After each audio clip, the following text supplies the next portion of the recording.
تكونوا بخير. اليوم ان شاء الله غادي نشارك معكم واحد الماسك ديال الشعر. هذا الماسك ديال الشعر غادي دي ملوخيه المشاهدين. ها هي الملوخيه قطعتها هكايا دويورات، وغادي نشدها انا نديرها في واحد الكاسرونه، ندير عليها واحد غراف ديال الماء هكا، واحد الكاس كبير ديال الماء، ونخليها طيب فوق البوطه. نحسبها طابت ودخلها الطياب ونطحنها في المونينيكس، ونتلاقى باش نصفيوها ونكملوا مع هاد النشاوه. هي هادي وهادي، هادي راه زوينه الشعر طيبه وغزاله.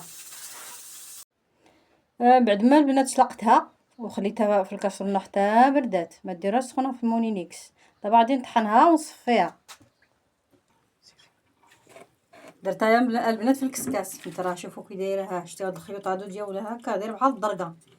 الناس الاولين اللي كانوا كيداويو شعرهم بالدرقه كترطب لهم الشعر، وهادي دايره بحال الدرقه. بغيت نصفيها واحد شويه على حساب سميتو، مرات تبان ليا ما فيها والو كاع. حتى البنات كي دايره هادي ما ترطبش الشعر ديالها، تخلي الشعر مسبسب بحال الحرير. كنزيدو نشا البنات، نزيدو واحد 2 معالق نشا ولا على حسب. انا المعلقه ما عمراش عندي، وكنحركوها مع هاد الملوخيه. بعد ما درنا نشا البنات نحركوها مزيان، واش ما تحركاتش ديرها في الخلاط، عاودو خلواطين باش تخلط مزيان. صافي كنسرحو شعرنا وكنبقاو عليه وكنبقاو نشطو بالمشطه باش يتسرح صافي. وكنديروا ليه الشفلجه ولا كباصه كما كنت يقول ليها، ونخليوه واحد 2 سوايع ولا 3 وتغسلوه.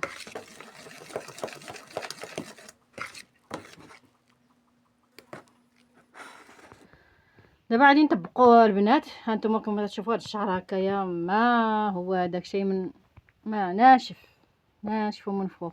ندير ليه هذا سميتها، ندير لها بحال هكا.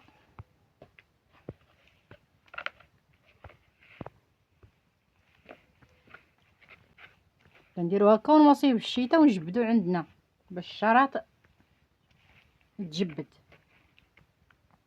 هادي يديروها البنيات الصغار، يديروها الكبار، يديرها كلشي. هادي راه تليق حتى للوجه البنات، حتى البنات حتى الوجه تليق ليه التجاعيد. فهاديك الماده بحال زريعه الكتان. البنات كنديروا ليها هكا، كنمصيو ليها راسها حتى الجذور التحتانيين. دابا طبقت ليها الفوق دوك الجذور الفوقانيين التحتانيين هما الاخرين. كنديروا في الشتاء البنات.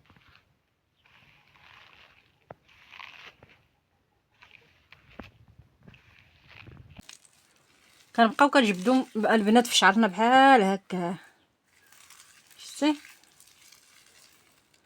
واللي بغى دير شي صفرة بيضه ولا 2 بيضات كاع دير صفر 2 بيضات، والله بيضه بلديه ولا روميه ولا كيما كانت، شتيه.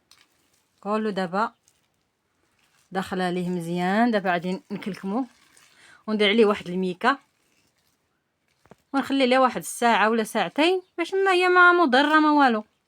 واحد الساعه ولا ساعتين حتى يبقى الشعر شاد هاد التجبيده ديالو، ونغسلوه.